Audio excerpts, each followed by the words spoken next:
one of the things about the NFL and the old school coaches versus the new school coaches, and this I have talked to Nick Sirianni about. Everything's different with communication. Everything's different. And if you don't accept that, and if you're Mike Zimmer or you're Tom Coughlin or you're Bill Parcells, Andy Reid? No, because Andy, the difference between Andy, and I say it all the time, the difference between Andy and Bill and all these other old school guys is they're willing to innovate. They're willing to move forward. They're willing to do things different ways.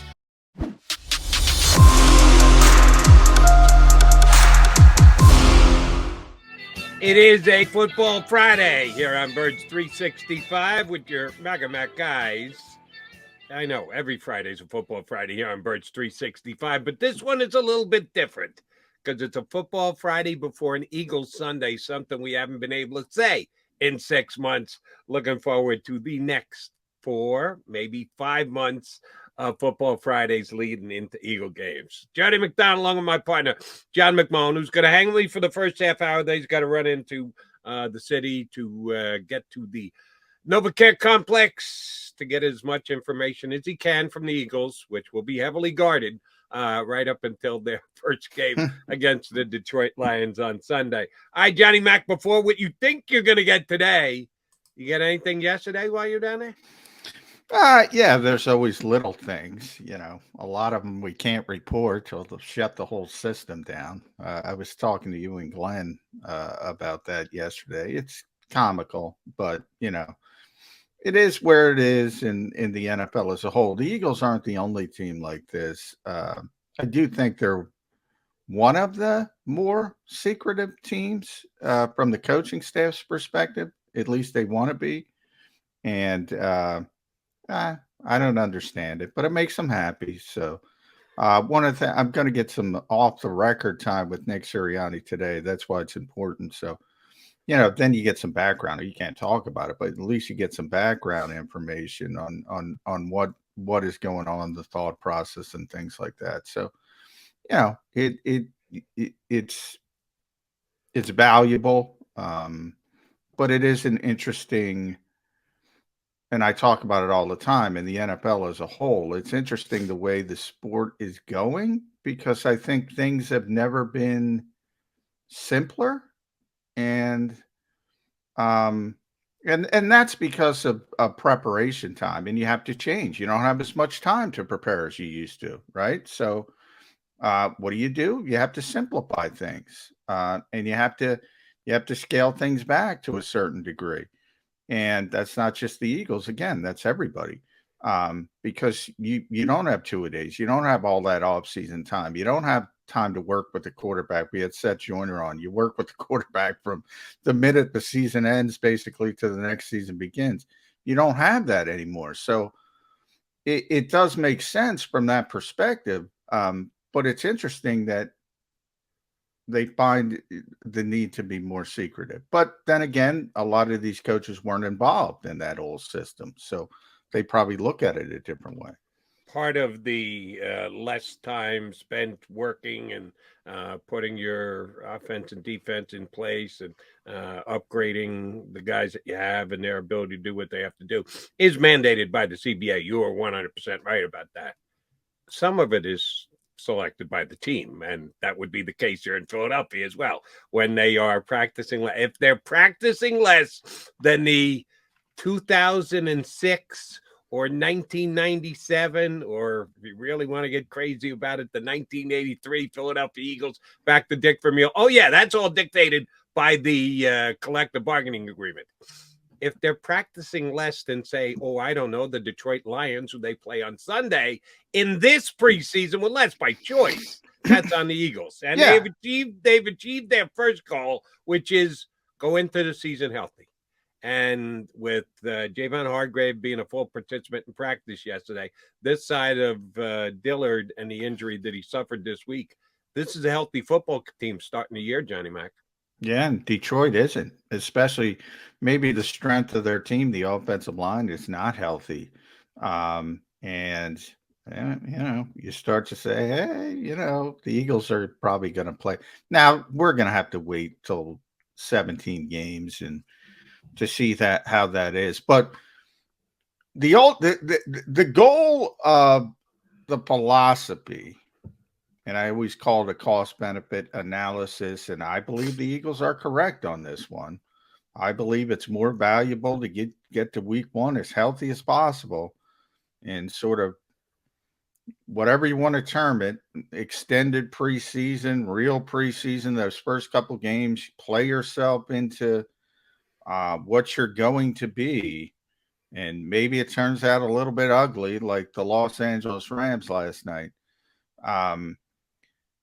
But I think it's more important to get those players healthy from the standpoint of what I was talking about before. Well, if you can't prepare like you want to prepare anyway, why don't you just get to week one as healthy as possible?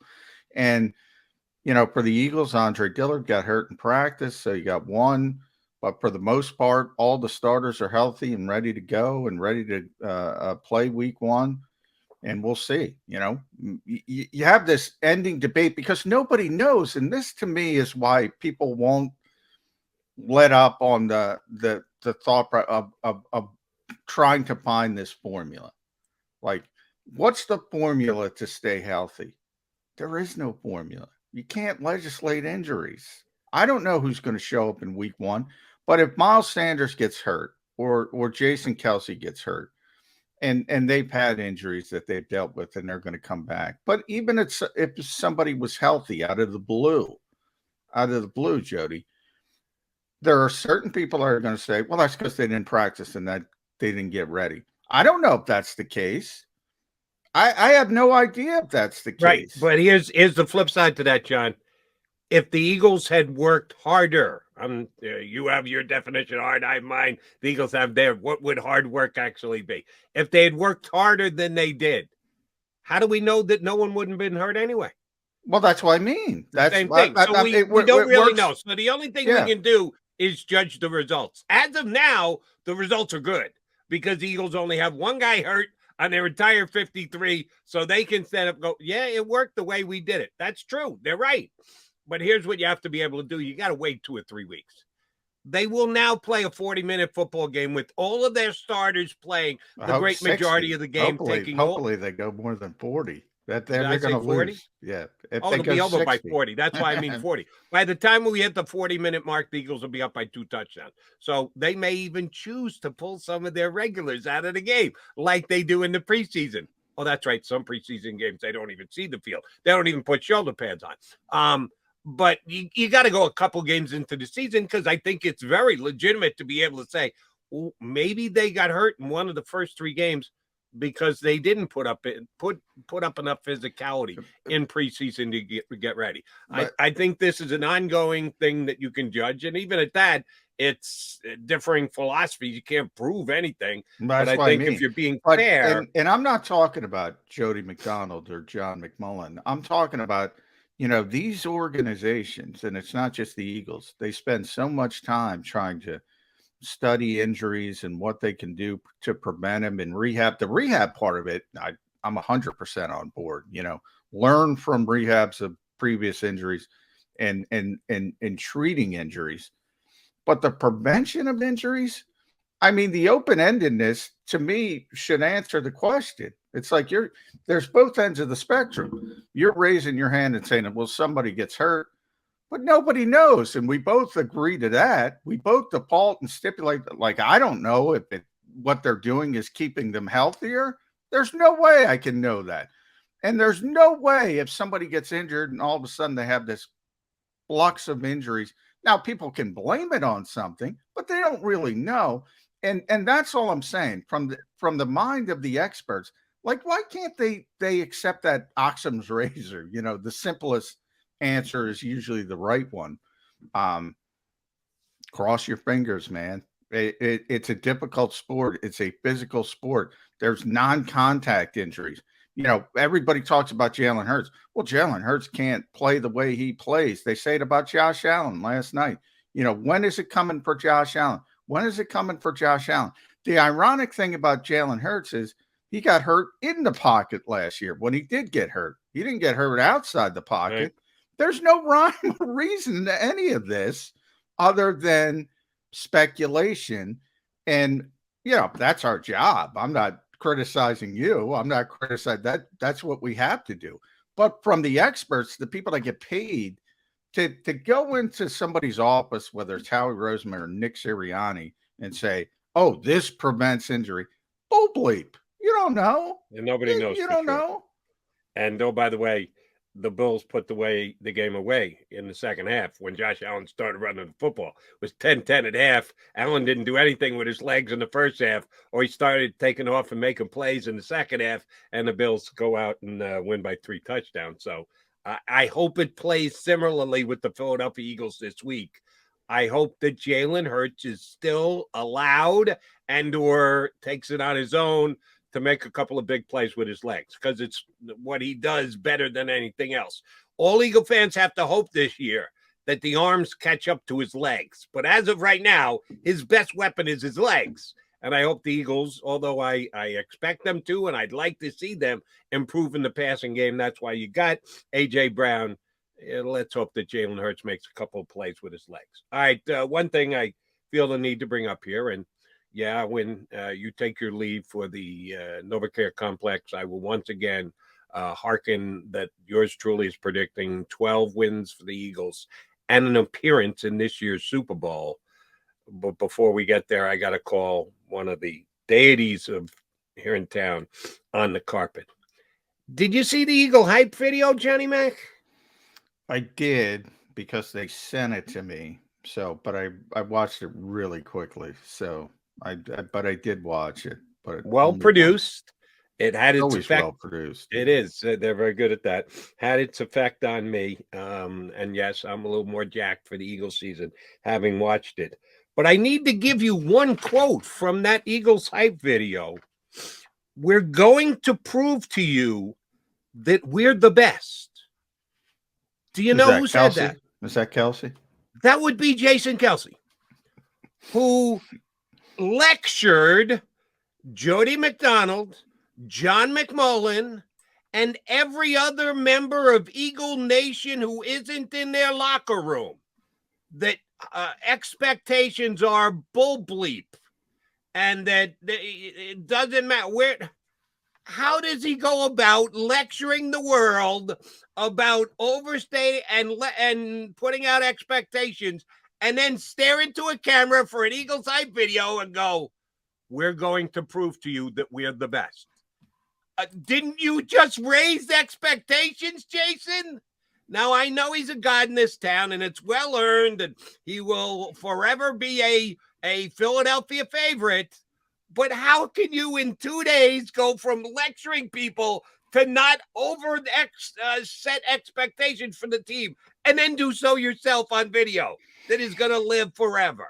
Well, first of all, the timing, that thing was produced before Jason talked. So he had to change your heart from the time that Well, no, I'm just saying. Until he met with the media, he had to change.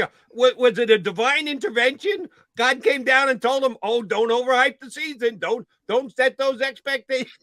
Well, he probably kept hearing the expectations go up and up and up. But it's interesting. I just tweeted this. People get upset about it. I tweeted it about one of our other loves, pro wrestling. But it adheres to politicians mainly, and everybody who's on, pointing out hypocrisy to hypocrites doesn't really do a lot, because they don't give a shit. They don't care. They know there's hypocrisy involved. So I mean, it's part of it. Jason's a leader of this football team. He's trying to be a politician. And by the way, he probably could be the mayor of Philadelphia. Maybe should be the mayor of Philadelphia, to be honest. But he's trying to get his own locker room in order, and trying to get them on the page of, look, it doesn't matter what people say. It doesn't matter what the expectations are. If we don't work, the Rams, Sean McVay said it last night after the game. I forget the exact terminology. I think he called it, get some humility or something like that, because he's a pretty cocky guy. And him and Les Snead spent the whole offseason cackling, and all of a sudden, here's week one, and they got the Super Bowl hangover and they get waxed on their home field, which really isn't a home field because they never have a home field advantage. But this sport has a way of correcting haughty people. And Jason, that whole thing wasn't about you, wasn't about me, it wasn't about the fans. It was about his locker room and trying to get those guys to understand if we don't pay attention to detail, if we don't work every single week, you're going to end up like the Rams in week 1, and people are going to jump up and bite you in this league because everybody's got good players. Detroit's a bad team. We're all picking the Eagles to beat the Lions.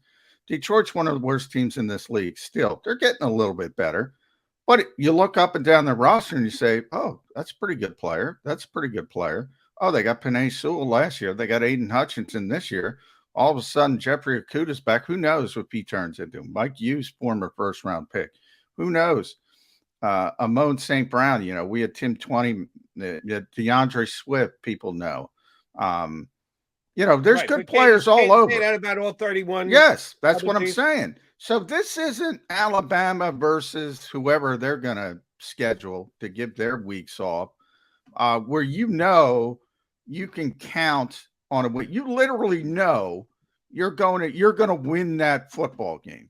You never know that in the NFL. Maybe there's a couple instances where you've had some really bad teams, the 0-16 Lions with Rod Marinelli, where you're pretty comfortable. But that's very rarely happens in the NFL. And that's all Jason was trying to do. He was trying to market correct his own locker room. And he was using us. Then, Johnny, let me ask you this. Who do you think he was afraid of? Was reading too many of the clippings, listening to too much of the hype? Young players. He's not worried about Lane. He's not worried about Fletcher. He's not worried about Brandon. And not all young players. He's not worried about Jalen. But young players in general. I mean, it's. So anyone on Eagle roster 23 or under, is that what we're saying? Well, Jalen's 24. It's not about age. It's about, I always say Jalen's an old soul. He's 24 going on 35. He's very mature for his age. There's 35-year-olds who aren't mature, Jody. I'm sure you know. Who are we talking about here, Johnny Mac? I'm trying to get you to name a name for me here. Young players on this team that turn on, WIP when you're on there, or JAKIB Media when we're on here, anywhere else who says, Kaiser White's going to be a Pro Bowl player and CJ Gardner-Johnson's going to come in here on 10 days and he's one of the best. Have any of the Eagle players suggested that Kaiser White was going to make the Pro Bowl? That's not the point, Jody. Again, the hype is the point. Jason, I think your message, you think Jason's talking to you. You think Jason's talking to the fan base. Jason's talking to his locker room. Keep the main thing, as Jalen Hurts would say, keep the main thing the main thing. Focus on what you need to do. Don't focus on the rat poison. Don't focus on the outside noise, which everybody thinks is always negative, but it can be the positive blowing smoke up your what too. It's not even about seeing somebody like you want to single out somebody and say, oh, Quez Watkins is buying the hype. I'm not picking on, I'm just using Quez as a young player.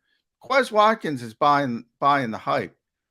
It's not even about that. It's trying to stop it before it potentially happens. And the Rams are a perfect example. The Rams are the Super Bowl champions, the reigning Super Bowl champions. Nobody's ever defending, because I hate that term, because there's so much change in the NFL. It's a completely different team. They're the reigning Super Bowl champions. You got the head coach, the flavor of you can't even call him the flavor of the month, because he's been the flavor of 5 years for the NFL now. He's the guy. Everybody loves him. And he's out there talking about humility for the first time, because he just got bitch slapped on national television. Yeah, that's what can happen in the NFL. That's what Jason Kelsey's talking about. Okay, so Quez Watkins is the guy I got to keep my eye on. Yeah, see, Jody, you're part of the problem, man. You want to name I just threw out a name as an example.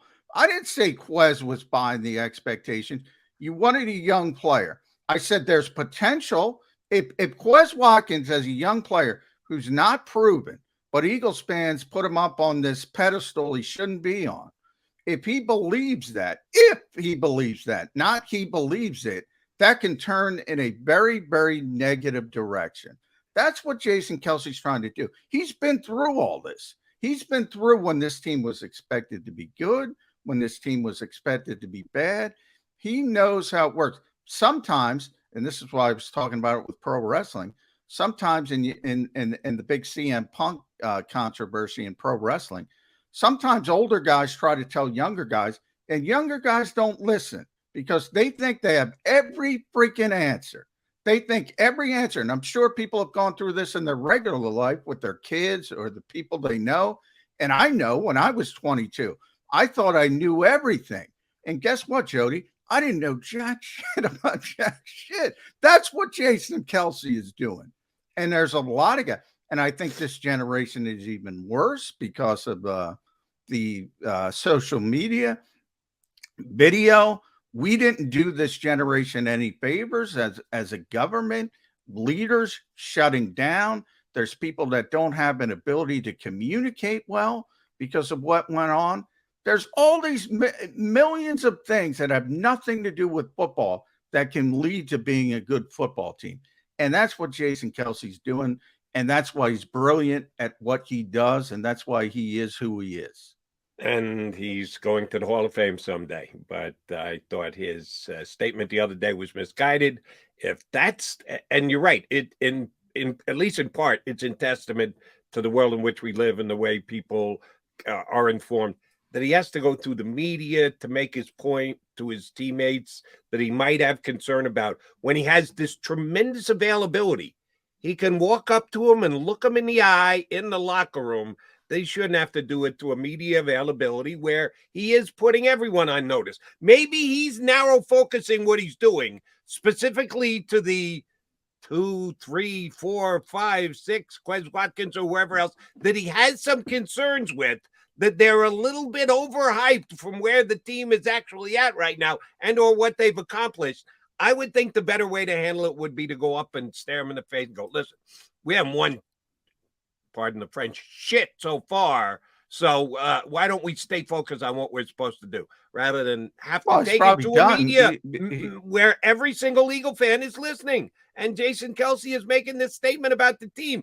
And that's why they're watching, because they want to hear what Jason Kelsey has to say. And he's raining on their parade before the season ever starts. Yeah, well, he first of all, he talks to the team all the time. I would bet that Nick, and we'll see, because they usually produce it and put it on their Twitter feed and their website. The pregame talk he has on Saturday, it's probably going to be Jason. He talks to the guys all the time. He's doing both. He's as good a motivational speaker as we've had in this town in I don't know how long. But if you have a group, a generation who doesn't respond to face-to-face communication, but they do respond to viral videos, use it. That's why he's smart. Use both. Here would be my take if I were Howie Roseman. If I'm thinking about adding a guy to my roster who will be more moved and motivated by a viral video than his teammate looking him in the eye and talking to him, yeah, I don't know if I want that guy on my team. Well, then you're not going to, Jody, you're not going to have a team. You're not going to have a team because this is a different generation. See, now you're going to get mad at me again, John.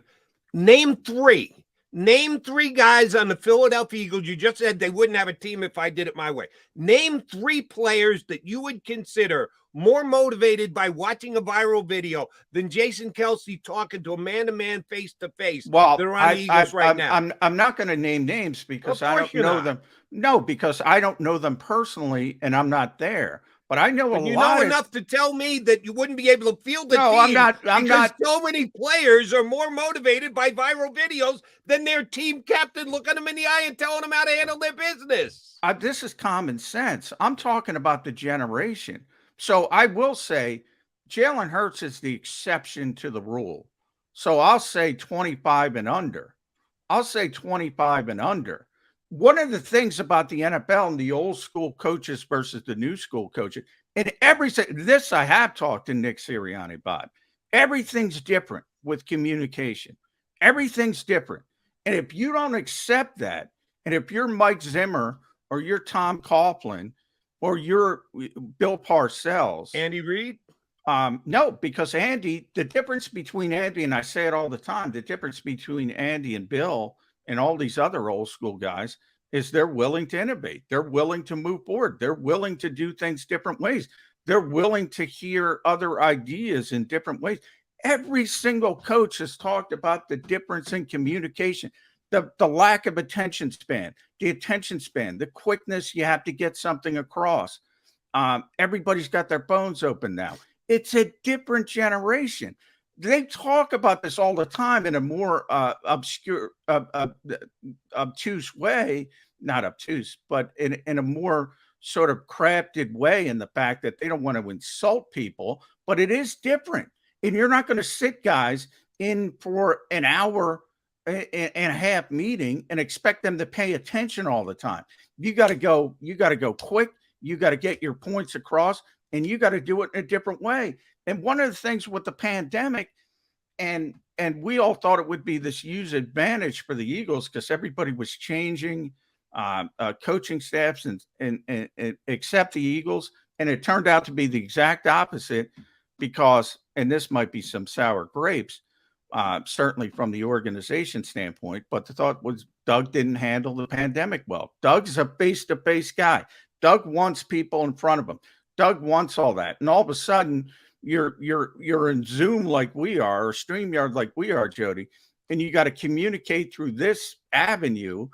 And he wasn't good at it, or at least that's the spin. I don't know if I believe that or not, but what I do believe is that it's different. And you have to get across the players today a lot differently than you had to do 20 years ago. I think that is obvious and 100% true, and coaches aren't lying when they say that. All right, Johnny Mac. No, you got to make your way over to the NovaCare complex. Before you do, Eagles prediction.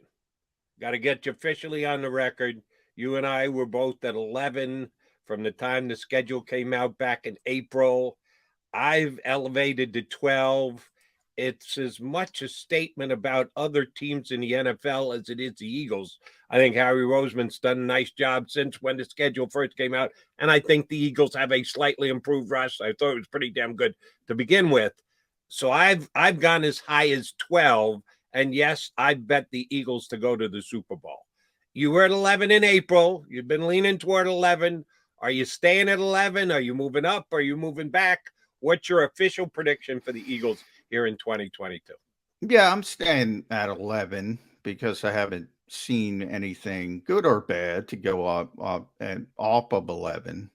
I think they're going to out talent a lot of teams. I think their roster is very good, comparatively speaking. I think their depth at certain positions is going to help. But there are some question marks as well. We know the obvious ones. I'm not as concerned with Jonathan Gannon as other people are. People know that. You do have to see it from Jalen Hurts. I think you do have to see it from TJ Edwards and Marcus Epps, and everybody knows I'm a TJ Edwards guy, but I talked about that yesterday. You know, you get comfortable, what Jason was saying. You get comfortable, and all of a sudden, bang, you know. I think it was ironic that, going back real quick to that Rams Bills games last night, to me, it was Andrew Whitworth. Not he was there, but before the game, 40 stinking years old, Jody. They lost Andrew Whitworth, and they collapse from an offensive line perspective. They lose Von Miller. You see Von Miller on the other side. Unbelievable player. How old is Von Miller now? I got to look it up. You know, maybe teams in this league should start valuing experience a little bit more than they do. Maybe they should start valuing guys who actually get to the quarterback. Yeah. And that's what I'm hoping with the Eagles. I'm believing that Hassan Reddick's going to deliver that this year, because that was one of the short sides of the Eagles last year. They couldn't get sacks. Yeah, and Vaughn is 33. And you're supposed to be on the down. He looked pretty damn good. I mean, he looked pretty damn Oh good. yeah. So that's part of it. Quick aside, if you don't mind me asking. No. Were the Eagles ever in play for Von Miller? No. I know they made the quick decision and jumped to Hassan Reddick, but they're not thinking about a 33-year-old at the top of the market. They're not thinking that way. So the Bills made a mistake. Didn't look that way to me last night. Yeah. But they're very concerned about the 30 as most teams are. They're not the only team. Now the Bills are on the crux and everybody thinks they're a Super Bowl contender because they are a Super Bowl contender and they're a really good team. So they're in a position where maybe they can roll the dice on an aging player. And it looked for 1 week, it looked great. We'll see how it shakes out for the rest of the season. But I do think, and I bring up the Rams for this point as well. When I talk about the Eagles floor, it's not low. We talked about that with Glenn yesterday. I said 11. If you force me to go up and down, I like your exercise. I'm still going down. But I don't think this team can win 5 or 6 games. I don't think it could get really bad because the offensive line is too good.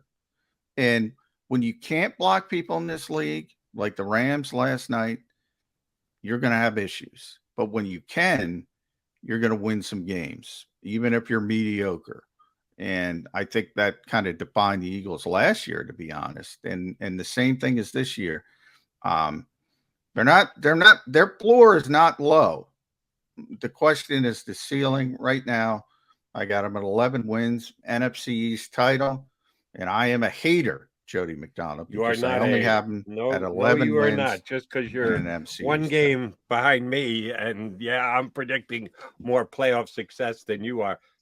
By the way, you think they're going to get picked off in the first round? They win the division, probably not getting a bye. They're not going to have the best record in the conference. I don't want to overreact to week not 1 get it. Because right now I'm saying, well, they'll beat the Rams. You tend to overreact on week 1. The Rams look so bad. You're saying, but they played maybe the best team.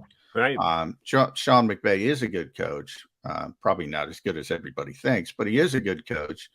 And he'll get it corrected to a certain point. They need to fix the offensive line. As I said, I don't know how you do that unless you get Andrew Whitworth out of retirement. Maybe they're able to do that. Who knows? There's room for the Eagles to make some noise on the NFC side of the bracket. I think that's fair to say. But I have a tough time imagining if Tampa Bay gets there, if Green Bay gets there.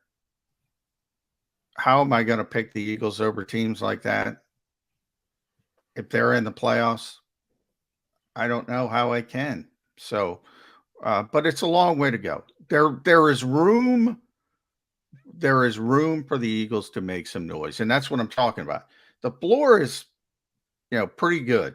This is not going to be a bad team. The ceiling, that's the key. How high can they go? And a lot of that, it really is. I hate to boil it down to the quarterback, but it really is the quarterback. It really is the quarterback. Well, I think we saw that last night. And we were without football for 6 months, and then it popped back up. And guess what? The better quarterback won the game. Yeah. One more thing before I leave, Jody. I had Josh Allen, 26 of 31. So whatever percentage that is. And remember, he had 2 interceptions as well. One of which wasn't his fault, right off the wide receiver's hands. Yeah. So 31 passes, 28 of them were complete, essentially. 2 to the other team. As you mentioned, 1 wasn't his fault. So we'll just say 27 of 31 should have been. The Rams play the Eagles defensive system. That's where it came from, to be honest. Brandon Staley's version. Right. I think the Rams would say the Eagles play the Rams defense, yes. not the that's Rams what I'm saying. The Eagles defense. Yeah, that's where it comes from. So it comes from Brandon Staley's version of Vic Fangio's version of his take on it. That's where it comes from. That's where it started. So yes, the Eagles are playing the Rams version, to be more correct. But that's what that defense is, 27 or 31. So if you're going to get upset about that, prepared to get upset. But, Well, if you limit the explosive plays, that's the key. The Rams didn't limit the explosive play. Jalen Ramsey, by the way, can we stop calling that guy a lockdown corner? That lockdown corners don't exist. I get reputations and all that, but how many games in a row does somebody have to embarrass that guy before we admit maybe he's not what he once was? But anyway, I'm and here digressing. comes old school Mac again. I like Jalen Ramsey a lot. I think he's very good. He had like one real good pass defense, and he got up and celebrated like he had won the Super Bowl. Come on. It's week win. 1. And oh, by the way, the football karma gods got you when you let somebody get behind you for 6. Mr. Diggs, see, you can't be doing it. All right. I know I'm old school. Players shouldn't be lecturing people. The over celebration on the field gets me ticked off. All right. Well, maybe I need some downtime by myself. So we're going to let you go, McMullen. Happy hunting today, trying to find out information. You'll get a little bit more that you won't be sharing with us. And Eagles, 28, Lions 20. 28-20? Yeah. I had it at 24-20, but that was when I thought Ragnow was playing.